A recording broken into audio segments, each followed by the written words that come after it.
geschieht in mir, wenn ich auf Gott höre? Ich freue mich darauf, dass Dave uns heute wieder auf eine Reise mitnehmen wird. Ich möchte ihn auch bitten, nachher noch wieder ein paar Sätze zu dir und deiner Familie sagen. Es sind eine ganze Reihe Neuigkeiten hier. Die werden dir dankbar sein dafür. Was geschieht in mir, wenn ich auf Gott höre? Ich kam auf Jona.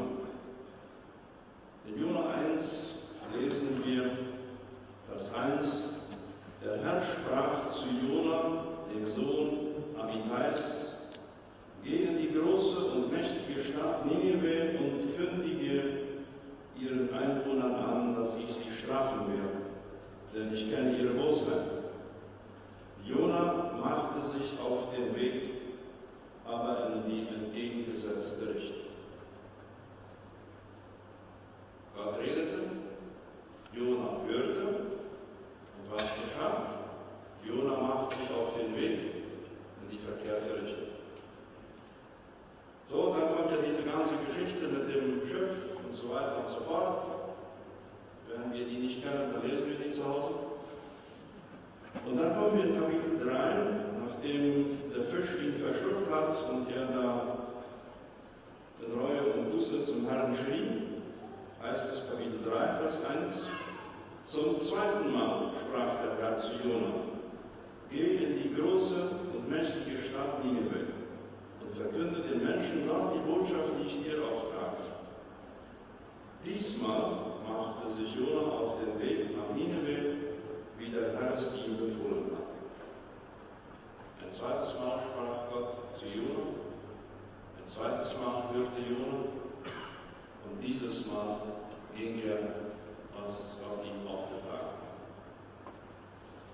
Ich muss unwillkürlich daran denken, wenn wir oft vielleicht auch unsere Zweifel haben, dass wir Gott nicht hören, manchmal nicht richtig wissen, was wir tun sollen oder entscheiden sollen, dann müssen wir aber, glaube ich, wenn wir ehrlich sind, doch bekennen, sehr oft haben wir gehört. Sehr oft haben wir auch verstanden. Und sehr oft haben wir wohl so gehandelt wie ein Jona. Wir sind aufgestanden und sind in die verkehrte Richtung gegangen. Ich nehme mal an, wir sind alle noch nicht durch den Fischbauch durch gewesen. Aber irgendeine Etappe haben wir wahrscheinlich im Leben dann durchlebt. Und vielleicht hat Gott uns auch ein zweites Mal gerufen und angesprochen. Und vielleicht haben wir dann den richtigen Weg gewählt. Was geschieht in mir, wenn ich auf Gott höre? Das ist die Frage, und darüber werden wir heute mehr hören. Ich lade euch ein, aufzustehen zu beten. Lieber Vater, ich danke dir, dass du ein gnädiger und barmherziger Gott bist. Schöpfer Himmels und der Erde und Schöpfer auch von uns Menschen. Ich danke dir, Herr, dass du mit jedem von uns in einer ganz speziellen Weise umgehst, so wie du mit einem Jona umgegangen bist. Du hattest einen Auftrag für ihn, du hattest Zeit, deine Geduld riss nicht ab und irgendwann ging Jona den Weg, den er gehen sollte. Herr, wir müssen bekennen, dass auch wir oft unseren eigenen Weg uns ausgesucht haben und dass wir in die verkehrte Richtung gegangen sind. Aber ich danke dir, Herr, dass du auch mit uns geduldig gewesen bist und gewartet hast, bis wir wieder zurückkamen und wieder uns neu in den Dienst genommen hast. Heute wollen wir dich bitten, dass du uns aufnahmefähig machst. Nach einem langen Tag, wo gearbeitet worden ist, wo manches aufgenommen worden ist, Herr, mach du unsere Gedanken, unser Herz wieder frei für das, was wir auch heute Abend hören wollen. Und wirke du in uns Entscheidungen, die nach deinem Wohlgefallen sind. Segne Bruder Dave, segne Horst Dieter auch mit der Übersetzung, segne uns alle an diesem Abend. Amen.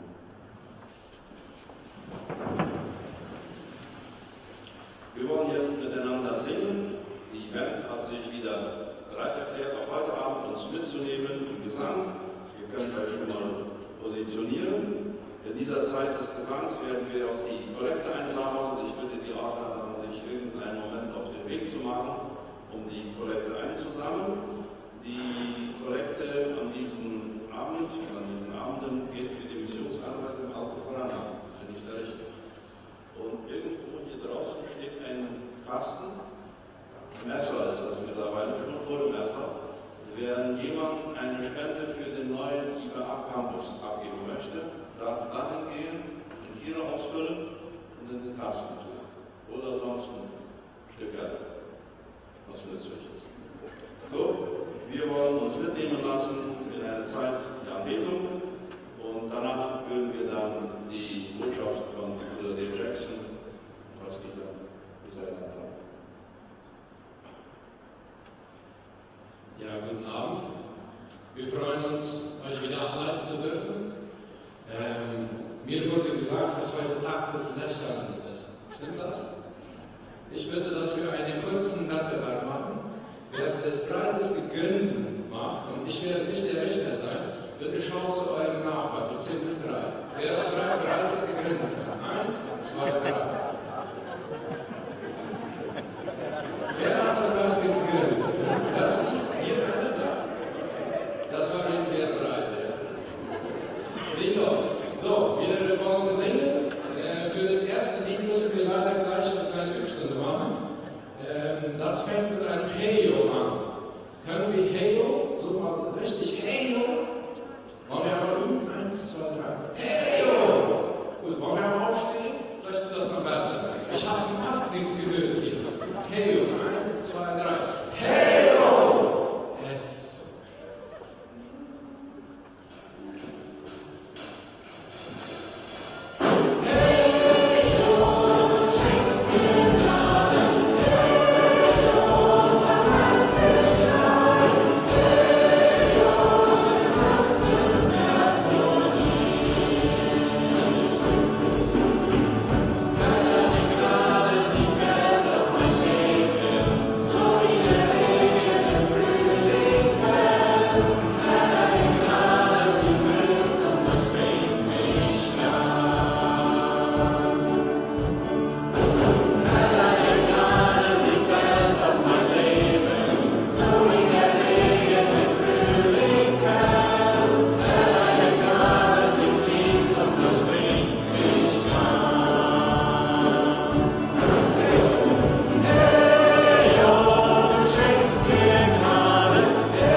Ich lade euch ein, das mit uns zusammen singend zu beten.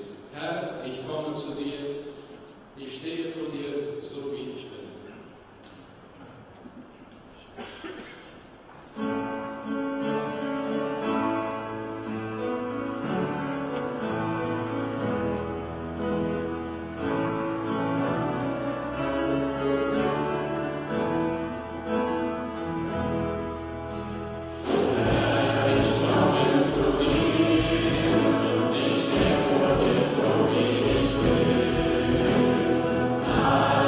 Was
other and say, you don't look so bad.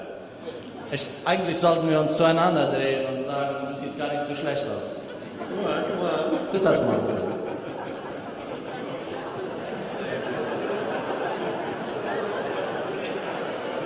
Well, you're looking better and better already. Und ihr seht immer schöner. Erwin asked me to mention some of my family, and I'm glad to do that. My wife really wanted to be here with us. Erwin hat gefragt, ob ich noch einmal etwas von meiner Familie erzählen möchte. Meine Frau würde so gerne hier sein. And she passes on her greetings, and her prayers are with us tonight. Sie grüßt euch und ihre Gebete sind mit uns heute Abend.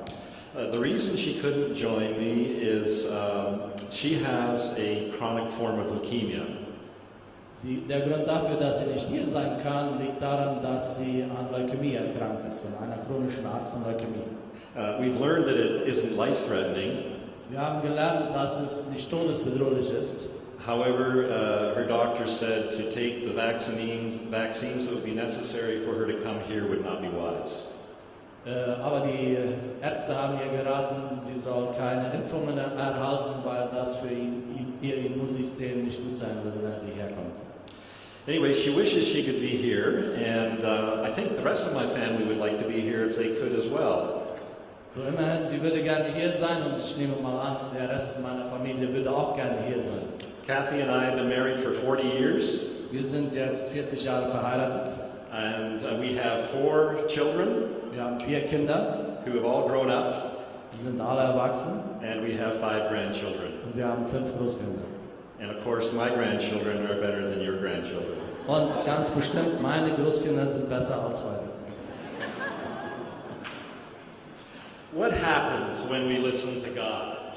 Was geschieht, wenn wir auf Gott hören? Well, as we talked last evening, we realized that we hear His heart. So wie wir gestern Abend gehört haben, wir hören auf sein Herz. Wir hören sein Herz. And when we hear His heart, what it results in is a relationship, not just activity. Und wenn wir sein Herz hören, dann ist das Resultat einer Beziehung.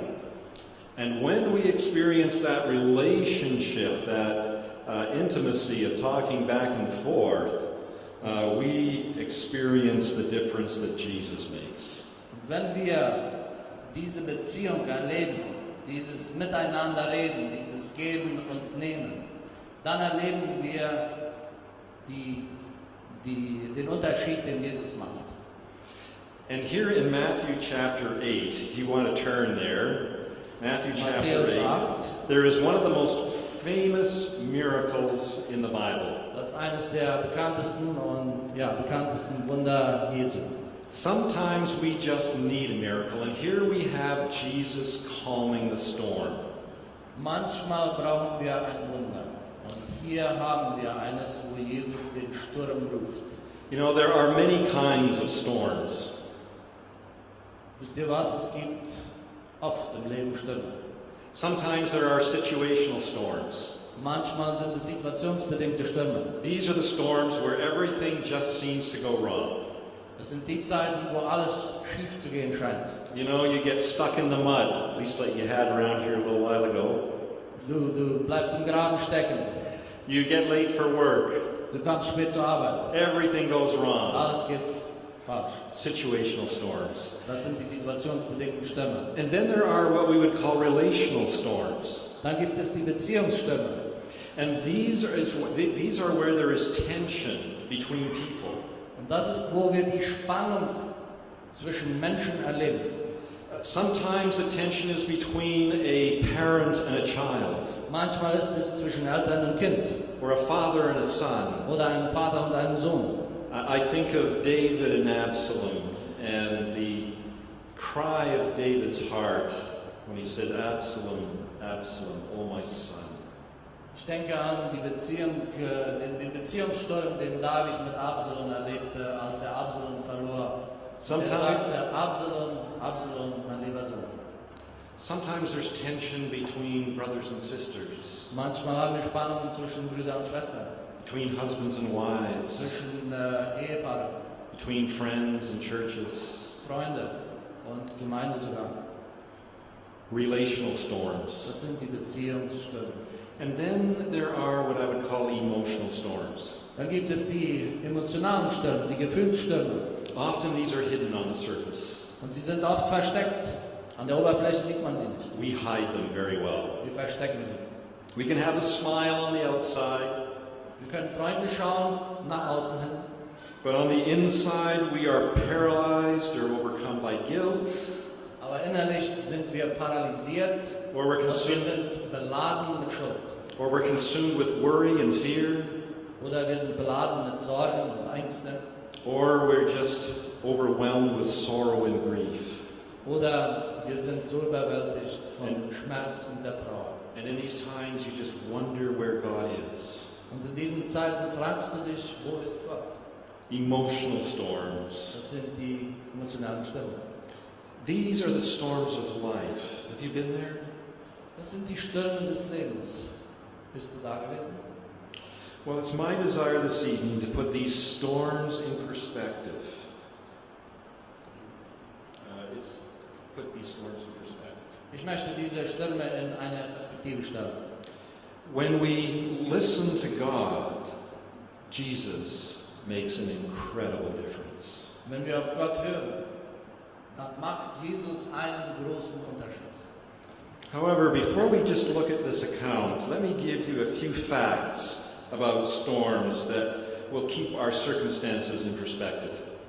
Bevor wir diese Geschichte beschauen, ich möchte euch einige Fakten geben, die uns helfen können in verschiedenen Situationen. The first thing the Bible tells us is that storms are inevitable. Das erste Ding, was die Bibel uns sagt, ist, dass die Stürme unausweichlich sind. They will happen. If you're not in a storm now, just wait. Sie werden passieren und wenn du sie nicht erlebt hast, dann warte noch. James 1:2 says, when you face trials, not if. Jakobus 2,1 sagt, wenn ihr durch Trübsal geht, nicht falls ihr durch Trübsal geht. So storms are inevitable. Storms are also unpredictable. Stürme sind unumgänglich und sie sind auch unvorhersagbar. They come suddenly and unexpectedly. Sie kommen ganz schnell und ganz unerwartet. In this story it says in verse 23, a furious storm came up unexpectedly. In Vers 23, Matthäus 8, Vers 23 sagt es, Es kam ein Sturm auf, ein gewaltiger Sturm auf. Try as we might, and we want to be able to predict these storms, we just can't. So sehr wir auch wollen, dass wir diese Stürme voraussagen könnten, wir schaffen es nicht. Our fifth child was stillborn. It was just the umbilical cord around the neck. Unser fünftes Kind war tot geboren. Es hatte die Nabelschnur um den Hals. One day alive and kicking in my wife's womb, the next day still. An einem Tag war es noch ganz lebendig im Bauch meiner Frau, und am nächsten Tag war es tot geboren. So storms are inevitable, storms are unpredictable. Stürme sind unausweichlich, sie sind unvorhersagbar. But lastly, storms are impartial. Und letztens, Stürme treffen uns alle. Storms happen to good people and they happen to bad people. Stürme geschehen guten Leuten und bösen Leuten. They happen to all of us. Die passieren uns alle. Matthew 5:45 says he sends his rain on the righteous and the unrighteous. Matthäus 5:45 sagt, er sendet den Regen über die Gerechte und Ungerechte. That's a verse that we know very well. I understand. There is, I think, a terrible misconception that a lot of people have. Es ist ein großes Missverständnis, das viele Leute haben. They think that the only time they have a tough time is when they're disobeying God. Sie glauben, der alleinige Moment, wenn sie Schweres erleben, sei dann, wenn sie Gott ungehorsam werden. And that's just not true. Und das ist nicht die Wahrheit. The fact is, the disciples got in the storm because they obeyed God. Weil wenn wir diese Geschichte schauen, dann sehen wir, dass die Jünger gerade deshalb in den Sturm kamen, weil sie gehorsam waren. Jesus said, get in the boat, and they did. Jesus sagte, geht in die Boote und die taten es. And they sailed right into a storm. Und sie segelten geradewegs in They were obeying God, and they were right in the middle of a Sie tough time. gehorchten Gott und sie waren mitten im Sturm. So when you're going through a tough time, you may be exactly where God wants you to be. Wenn du durch eine schwere Zeit gehst, dann kann es sein, dass du genau da bist, wo Gott dich haben will. Some of the greatest storms you may experience will be because of obedience. Einige der größten Stürme, die du im Leben erleben wirst, wird aus dem Grund sein, weil du gehorsam gewesen bist. I know this may be discouraging, but God has not promised storm-free lives. Es mag etwas entmutigend scheinen, aber Gott hat uns keinen Weg ohne Stürme verheißen. When I was a boy of 13, my grandmother gave me a bookmark for my Bible. Als ich 13 Jahre alt war, dann gab mir meine Großmutter ein Lesezeichen ins Buch legen, in die Bibel legen. I don't know what my 72-year-old grandmother was thinking when she gave me this bookmark. Ich weiß nicht, was meine Großmutter von 72 Jahren sich dabei gedacht hat, als sie mir dieses Lesezeichen gab. It basically started off with a truth that I have come to realize the hard way. Es spricht von einer Wahrheit, die ich auf schwerster Weise erlernen musste. It was a poem declaring that God has not promised an easy life. Es war ein Gedicht und es verspricht uns kein einfaches Leben. I would have probably thrown it away, but 2 months later, my grandmother died. Ich hätte es wahrscheinlich irgendwann weggeworfen, aber nach 2 Monaten starb meine Großmutter. You see, the fact is, we have choices, and people make mistakes, and they sin and get hurt. Die Tatsache ist, dass wir Entscheidungen treffen. Und wir Menschen sind so, dass wir einander verletzen durch unsere Entscheidungen, die wir machen. Und wir selber gehen durch Schmerz, weil wir diese Entscheidungen getroffen haben. So if storms are inevitable and unpredictable and impartial, the real issue is, what am I going to do in them? Wenn Stürme unausweichlich sind und unvorhersehbar sind und uns alle treffen, dann stellt sich die Frage, was soll ich dann tun? Wie soll ich damit umgehen? And we can do one of two things. Und wir können eins von 2 Sachen machen. They're seen in the story. They're seen in the story. Sie sind in der Geschichte zu sehen. We can do what the disciples did, which was panic. Wir können das tun, was die Jünger taten, einfach in Panik geraten. Or we can respond like Jesus did with faith and be at peace. Oder wir können es wie Jesus machen, der diese ganze Sache im Glauben begegnete und Ruhe und Frieden hatte.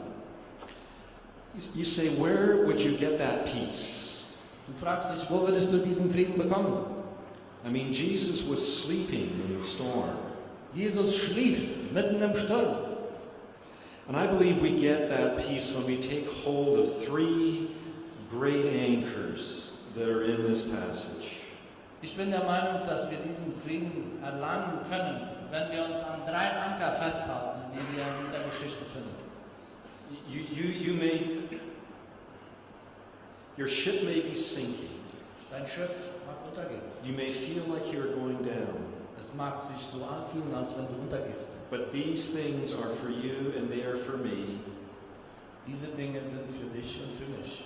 And it's the difference Jesus makes. Das ist der Unterschied, den Jesus macht. Number 1, you remember God is near. Nummer 1.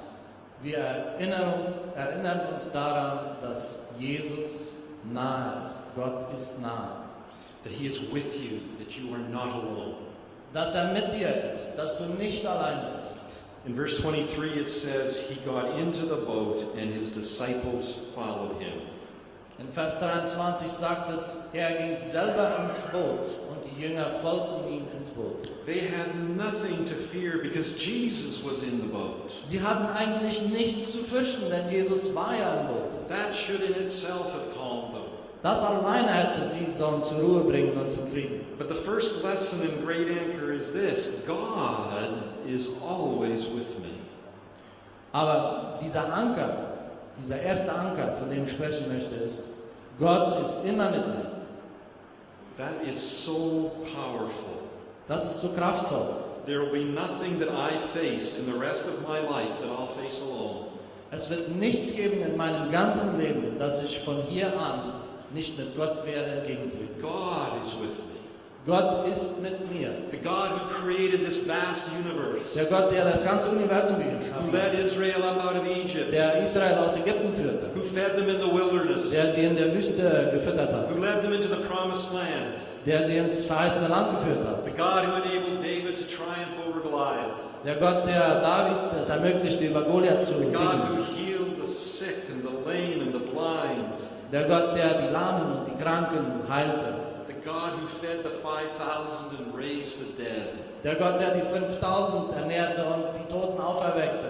That God is with me. Dieser Gott ist mit mir. You see, we just seem to forget that in the crises of life. Ja, wir vergessen das in der Mitte unserer schweren Zeit. We feel alone and abandoned. Wir fühlen allein und verlassen. We think He's far away. Wir glauben, er ist weit weg. But God has promised to every believer that, yea, though I walk through the valley of the shadow of death, I will fear no evil, for Thou art with me. Er hat jedem Gläubigen versprochen, auch wenn du durchs Tal des Todes gehst, so werde ich bei dir sein. I will never, ever leave you, He Ich said. werde dich nimmer und nimmer verlassen. Fear not, I have redeemed you, you are mine. Habe keine Angst, ich habe dich erlöst, ich habe dich bei deinem Namen gerufen, du bist mein. I have called you by name. Ich habe dich beim Namen gerufen. When you pass through the waters, I will be with you. Wenn du durchs tiefe Wasser gehst, dann werde ich da sein. And when you pass through the rivers, they will not sweep over you. Und wenn du durch die Flüsse gehst, dann werden sie nicht über dich steigen mit ihren Fluten. And when you walk through the fire, you will not be burned. Und wenn du durchs Feuer gehst, so werden die Flammen dir nichts anhaben. For I am the Lord your God. Weil ich dein Gott bin. What a promise. You need to write it on your life. Was für eine Verheißung. Wir müssen es in unser Leben hineinschreiben. What he's saying here is you don't need to worry if things feel out of control. You remember, God is near. Was er sagen will ist, du brauchst dir keine Sorgen machen, wenn du nicht in Kontrolle bist. Denn Gott ist in Kontrolle. I remember when my wife phoned me, I was in Winnipeg. Ich erinnere mich, als meine Frau mich anrief und ich in Winnipeg war. I was working with a church there. Ich habe mit einer Gemeinde gearbeitet. And she called to tell me, this was before we knew what the results would be, she phoned to tell me that she'd been diagnosed with leukemia. Und sie rief mir an und ich wusste es noch nicht, wie die Diagnose bei ihr damals ausfallen würde und sie erzählte mir am Telefon, die Diagnose wäre Leukämie. At that time, we understood that it would be terminal within 5 years. Zu der Zeit verstanden wir, dass diese Art Leukämie in 5 Jahren der Tod bedeutet. I looked at my phone and saw the text, Und ich schaute auf mein Telefon und ich sah den Text. and I was on the platform of the church. Und ich war da oben bei der Kirche, bei der Gemeinde, fertig zum Predigen.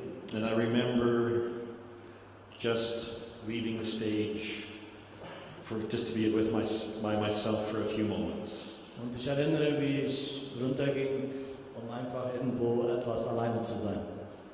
I felt so confused inside. Ich fühlte so durcheinander, so durcheinander. And Terrence, who was the pastor of the church that I was working with, Und Terrence, der Gemeindeleiter, mit dem ich zusammen da gearbeitet habe, He came and found me in the stairwell. Und er kam und fand mir beim Treppengeländer. He put his arms around me. Und er legte seine Arme um mich. He didn't know. He just sensed. Er wusste nicht, was passiert war. Er empfand nur, hier ist etwas geschehen. And at that moment, I became aware that God was with me. Und in dem Moment habe ich es tief empfunden. Gott war mit mir. And I wept. Und ich weinte. Remember, Erinnere, God is near. Gott ist nahe. Second great anchor is this. Das zweite, was wir hier finden, I rest in his care. ich ruhe in seiner Fürsorge. I remember his nearness, I rest in his care. Ich erinnere mich an seiner Nähe und ich ruhe in seiner Fürsorge. I don't know about you, but my tendency is to wonder and doubt his care. Does he care? Ich weiß nicht, wie es dir geht, aber mir geht es oft so, dass ich mich frage, kümmert er sich denn um mich? That's what the disciples asked. You go to another, same story, but different passage in Mark, and they were saying, Teacher, don't you care? Das ist genau das, was die Jünger empfanden. Und wenn wir in Markus schauen, dann steht dort genau diese Frage. Meister, kümmert es dich denn nicht, dass wir untergehen? And the answer is, of course he cares. Und die Antwort ist, natürlich kümmert er sich. You say, how much does he care? Wie viel kümmert er sich? You just take this book. Du nimmst nur diese Bibel. 7,000 promises, I'm told. 7000 Verheißungen in dieser Bibel. Promises for you, promises for Verheißungen me. für dich und für mich. And you tell me he doesn't care? Und du sagst mir, dass er sich nicht um dich kümmert. You read what he's done to give us hope in the future. Du liest, was er für dich getan hat und wie er dir Hoffnung gibt für die Zukunft. You read how he came at Christmas, Du liest, wie er an Weihnachten kam, how he lived on earth, wie er auf der Erde gelebt how hat, he died on Good Friday, wie er Karfreitag gestorben ist and then rose again at Easter. und wie er Ostern You auferstand read how he ascended into heaven, und wie er in den Himmel fuhr and then went back to there to prepare a place for us and promised to come again. und wo er hingegangen ist in den Himmel, um für uns einen Ort zu bereiten, damit, wenn er wiederkommt, uns zu sich nimmt. And then you tell me he doesn't care? Dann sagst du, er kümmert sich nicht. Oh, in fact, I would say he is praying for you. Ich muss sagen, er betet. Do you think the prayers of Jesus are effective? Du glaubst, dass die Gebete Jesu effektiv sind? They are. It says in the book of Sie sind. Hebrews. Wir finden es im Buch der Hebräer. He is. You go ahead. Daher kann er auch für immer selig machen, die durch ihn zum Glauben kommen, zu Gott kommen. Denn er lebt für immer und bittet für sie. Our families may abandon us. Die Familie mag uns Our verlassen. friends may fail us. Die Freunde mögen versagen an uns. Our church may forget us. Die Gemeinde mag uns vergessen. But he never, ever will. Aber er wird es niemals tun. He is praying for me. Er betet für mich. 1 Peter 5:7 says this, cast all your anxiety on him, because he cares for you. 1. Petrus finden wir den Vers, wirft alle eure Sorgen auf ihn, denn er sorgt für euch. You see, my grandmother was right. Seht ihr, meine Großmutter war richtig. The bookmark was true. God hasn't promised an easy life. Das Lesezeichen war Wahrheit. Gott hat uns nicht ein einfaches Leben verheißen. But that poem concluded by saying more. It said that God, in the difficult times, promised strength. Aber dieses Gedicht auf diesem Lesezeichen sagte noch mehr. Es sagte, Gott hat uns Kraft verheißen in diesen schweren Zeiten. The poem said that he would give rest when I was weary. Es sagte, es würde mir Ruhe geben, wenn ich in Schwierigkeiten war. The poem said he would give me light when it was dark.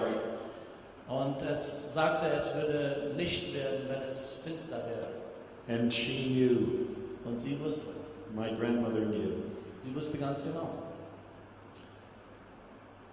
because her husband, my grandfather, weil ihr Mann, mein Großvater, was killed in a farming accident when my mother was only 6 months old. er starb bei einem Unfall auf dem Bauernhof, als meine Mutter nur noch 6 Monate alt war. And Grammy raised her son to be a pastor and my mother to be a pastor's wife. Und meine Großmutter hat ihren Sohn dahin erzogen, dass er heute ein Pastor ist und die Tochter heute die Frau eines Pastors. She knew God cared. Sie wusste, Gott kümmert sich. You want peace in the storm? You remember God's nearness, you rest in His care, and lastly, you rely on His control. Du willst Frieden haben? Dann, Which one? First one? You remember His nearness? du erinnerst dich an seine Nähe, You rest on His care. du ruhst in seiner Fürsorge und, And the third is you rely on His control. und du verlässt dich auf seine Kontrolle. You just let His power see you through. Und du lässt seine Kraft dich durchziehen. In Mark 4:39 it says, Jesus got up and rebuked the wind and said to the waves, quiet, be still. In dieser Geschichte in Markus 39 finden wir, Jesus gebot dem Wind und dem Wasser und es wurde still. So it's an amazing miracle, really. Es ist ein großartiges Wunder. I grew up on the north coast of British Columbia, Ich wuchs auf ganz im Norden, an der Nordküste von BC. and we can have some amazing gales coming in off the ocean. Und wir können einige sehr starke Stürme haben, die vom Ozean herkommen. And one of the things that I noticed when I was a child was that the great waves would continue to roll after the wind died down. Und eines, was ich empfunden habe damals, ist, nach einem großen Sturm konnte es noch lange dauern, bis dass die Wellen immer noch sehr stark ans Ufer schlugen. But here we find that when the wind stopped, the waves stopped too. It was a double miracle. Dieses ist ein doppeltes Wunder, denn als der Wind aufhörte, sofort war das Wasser still. Das ist geologisch gesehen, hydrologisch gesehen nicht so machbar. Jeremiah 32:17, it says, Jeremia 32 sagt, Sovereign Lord, you have made the heavens ja, allmächtiger Gott, du hast die Himmel geschaffen and the earth by your great power and outstretched arm. und die Erde durch deine große Hand. Nothing is too hard for you. Nichts ist dir unmöglich. What's too hard for God? Was ist zu schwer für Gott? Hey, you're good listening. That's great. Ihr hört zu. Say it again. Sagt es wieder. Oh, you can do better than that. Come on. I heard you singing. Sagt es What's wieder. too hard for God? Better. You see, before they got in the boat, Jesus had said to the disciples, we're going to the other side. Als sie in das Boot stiegen, sagte Jesus, wir gehen an die andere Seite. Now, the very fact that he said we're going to the other side meant it was inevitable that they were going to the other side. Die Tatsache, dass sagte, wir werden ans andere Ufer gehen, wir werden an die andere Seite fahren, bedeutete einfach, wir werden dorthin gehen. He didn't say it would be an easy trip. Sagte nicht, dass es einfach sein würde. He didn't say they wouldn't get wet. Sagte auch nicht, dass sie nicht nass werden würden. He didn't say they wouldn't have a scare. Sagte auch nicht, dass sie irgendwo einen He said we're going. Kratzer haben würden. He said we're going to the other side. Sagte, wir gehen an die andere Seite. And they were going to the other side. God is in control. Und dahin fuhren sie. Gott ist in Kontrolle. Now, my friends, God has said to you and to me, and all that have put their trust in Jesus, Und mein lieber Freund, Gott hat zu mir und zu dir gesagt, und alle, die wir unseren Glauben an Jesus Christus gesetzt haben, that one day we are going to the other side. eines Tages werden wir an die andere Seite gelangen. We are going to heaven. Wir gehen zum Himmel. The other side, a place where there is no more crying or pain. An die andere Seite, wo es keine Trauer, keine Tränen und keine Trübsal mehr gibt. No more death. The old order has passed away. Kein Tod mehr, das Alte ist vergangen. He didn't say it would be an easy trip. Er sagte nicht, dass es einfach sein He wird. didn't say we wouldn't experience rejection and hardship along the way. Er sagte auch nicht, dass wir Abneigung und Schmerz erfahren würden. He didn't say that our hearts wouldn't be broken. Er sagte auch nicht, dass unser Herz gebrochen sein würde. He said we're going to heaven. Er sagte, wir gehen zum Himmel. And if he said it, we are going to make Und it. wenn er es gesagt hat, dann werden wir es schaffen. And we are going to make it gloriously. Und wir werden es mit Ehre schaffen. God is in control. Gott ist in Kontrolle.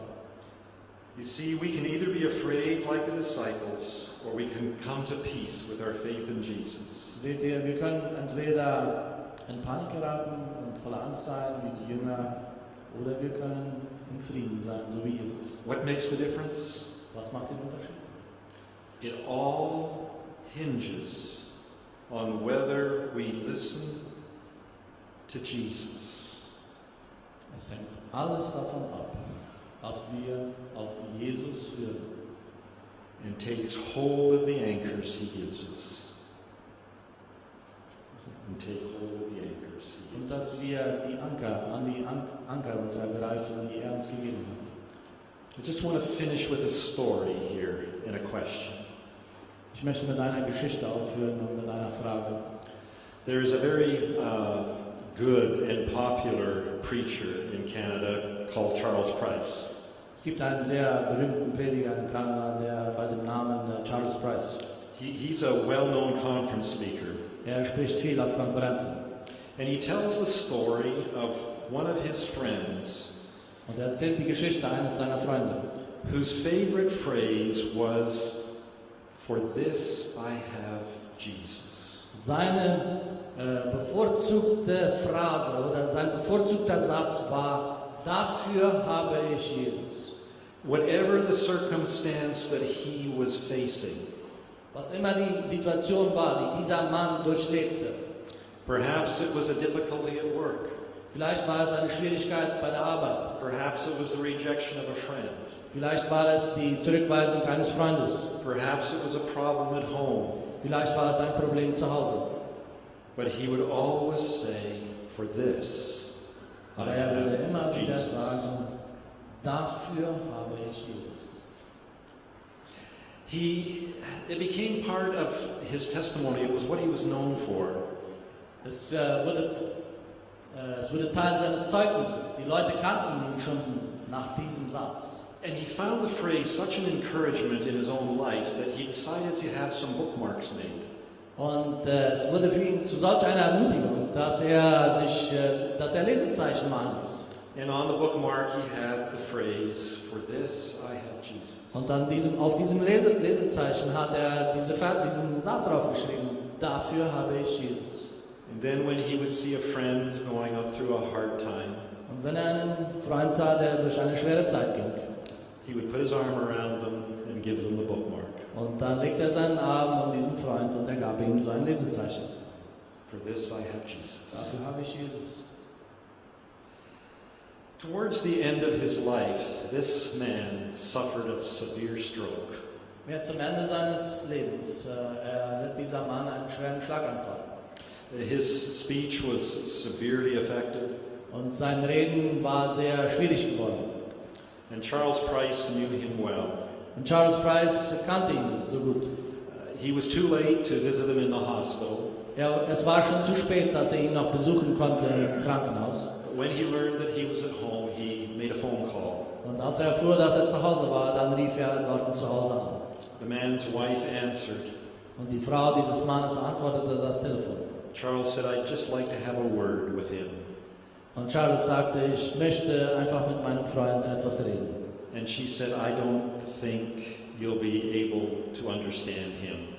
Und sie sagte: Ich glaube nicht, dass du irgendetwas verstehen wirst, was er sagen will.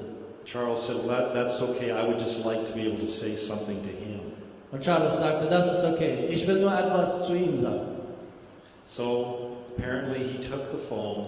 Und die Frau reichte ihrem Mann das Telefon. But before Charles could speak to him, Aber bevor Charles etwas sagen konnte, he heard this man with great effort hörte diesen Mann mit großer Anstrengung stumble out. You could just make it out. So, man konnte soeben verstehen, was sagen wollte. For this I have Jesus. Dafür habe ich Jesus. It was a while later, and Charles was preaching in England. Auf einer anderen Gelegenheit, da hat Charles in England gepredigt. He told the story of his friend, Und er erzählte diese Geschichte seines Freundes. and it moved many of them. Und es hat sehr viele berührt. People were impacted. Menschen waren betroffen. And he returned home, and he found a letter waiting for him. Und This was before email. er kam zurück nach Hause und er fand einen Brief zu Hause vorliegen. And I'm going to read it for you. Und ich werde diesen Brief für euch lesen. It said this: I was there the night you talked about, for this I have Jesus. Ich war da an dem Abend, als du über dieses Beispiel deines Freundes erzähltest. Dafür habe ich Jesus. I came to find you at the end of the meeting, Ich suchte dich nach Schluss des Abends, but I couldn't. aber ich habe dich nicht gefunden. So I got your address, and I've written this letter. So, ich habe deine Adresse erhalten und habe dir einen Brief geschrieben. I wanted to tell you about myself. Ich will dir etwas von mir erzählen. A while ago, my husband was killed in a road accident. Eine Zeit lang zurück, da ist mein Mann verunglückt, mit dem Auto verunglückt und er ist gestorben. It was the worst thing that could have happened to me. Das war das Schlimmste, was mir passieren konnte. We had 2 young children. Wir hatten 2 kleine Kinder. The day before he was killed, Der Tag bevor mein Mann starb, a friend of mine sent me a letter, and in the envelope she enclosed a velvet bookmark. eine Freundin von mir hatte mir einen Brief geschickt und in diesem Briefband war ein Lesezeichen drin. And on it said, for this I have Jesus. Und auf diesem Lesezeichen stand, dafür habe ich Jesus. And she said, I thought that's nice and sweet. Und ich dachte, das ist ja schön und das ist so ein süßer Vers. And she said, I put it aside on the table. Und ich legte es zur Seite auf den Tisch. The next morning, my husband had gone to work, Am nächsten Tag, als mein Mann zur Arbeit fuhr and a policeman came to my door about 9 a.m. und um 9 Uhr ungefähr kam die Polizei zu meiner Tür And she said, your husband's been involved in a serious road accident. Would you come with me to the hospital? und der Polizeibeamte sagte, dein Mann ist in einem schweren Unfall verwickelt. Könntest du mit mir zum Krankenhaus kommen? She said, I went to the hospital with the policeman, Und ich fuhr zum Krankenhaus mit der Polizei. and when I got there, my husband had already died. Und als ich dort ankam, war mein Mann bereits verstorben. She said, I had to identify his body and then go and pick up my children. Ich musste meinen Mann noch identifizieren und klarstellen, dass es er war. Und dann fuhr ich noch meine Kinder von der Schule holen. She said, and when I got back to our home, Und als ich zurück in das Haus kam, there on the table was the velvet bookmark. und da auf dem Tisch lag das Lesezeichen. For this I have Jesus. Dafür habe ich Jesus. I cannot tell you, she said, what this has meant to me. Ich kann euch nicht sagen, schreibt sie in diesem Brief, was das für mich bedeutet hat. So much so So sehr, that we've written on his tombstone, dass wir diesen Satz auf seinem Grabstein geschrieben haben. for this we have Jesus. Dafür haben wir Jesus. Do you? Hast du ihn? Do you have Jesus? Hast du Jesus? Are you listening to him? Hörst du auf ihn? Do you talk with him? Redest du mit ihm? You see, he is the difference. Er ist der Unterschied. Listening to God isn't just about an activity. Es ist It's nicht, about a relationship. auf Gott zu hören ist nicht hat nichts mit Aktivismus und mit Dienst zu tun in erster Linie, sondern es hat etwas mit Hören zu tun. Remember his nearness. Erinnere dich an seine Nähe. Rest in his care. Ruhe in seiner Fürsorge. Rely on his control. Und verlass dich auf seine Kontrolle. And walk with him as a friend until he takes you home. Und lebe mit ihm, gehe mit ihm, wie mit einem Freund, bis er dich ruft. And if you've been too busy for Jesus, maybe it's time to stop. Und wenn du zu Druck gewesen bist für Jesus, And experience him again. dann halte an. The one who Und gave his life for erfahre you. ihn wieder. The one who gave his life for you. Höre auf ihn, der sein Leben für dich gab. Amen. Amen. Wir neigen unser Haupt zu einem Gebet. Jesus, wir danken dir, dass wir dich haben.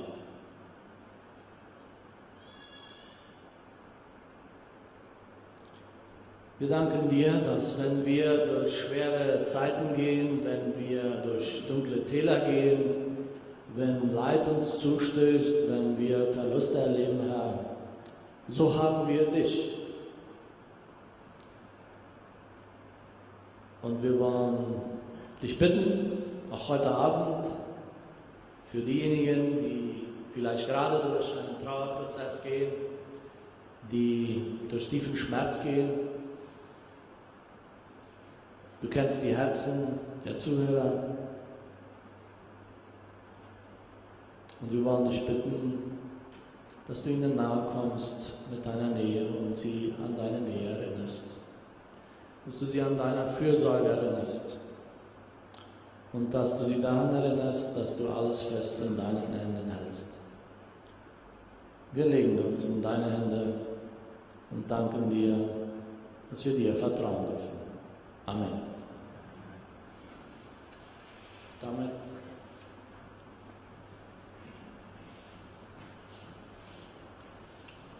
ja, ich möchte nur noch für morgen Abend wieder einladen, wieder 7:30, wie heute.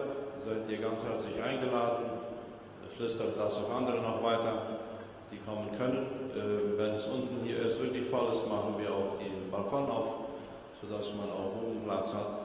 Und morgen früh sind alle Delegierte und sonstige Interessierte eingeladen zu 7:30 Uhr. Wieder hier geht die Delegiertenkonferenz dann weiter. Bis Nachmittag glaube ich, ist dann Jugend. Hat noch was zum Drehen, ja. Die anderen können ein bisschen ausschnaufen und abends dann mit aller Frische wieder herkommen. Eine gute Nacht.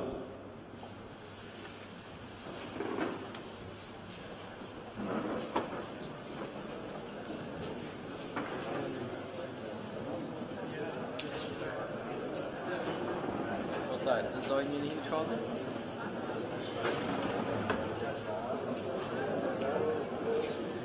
Ja, du kan se alles utskållande när man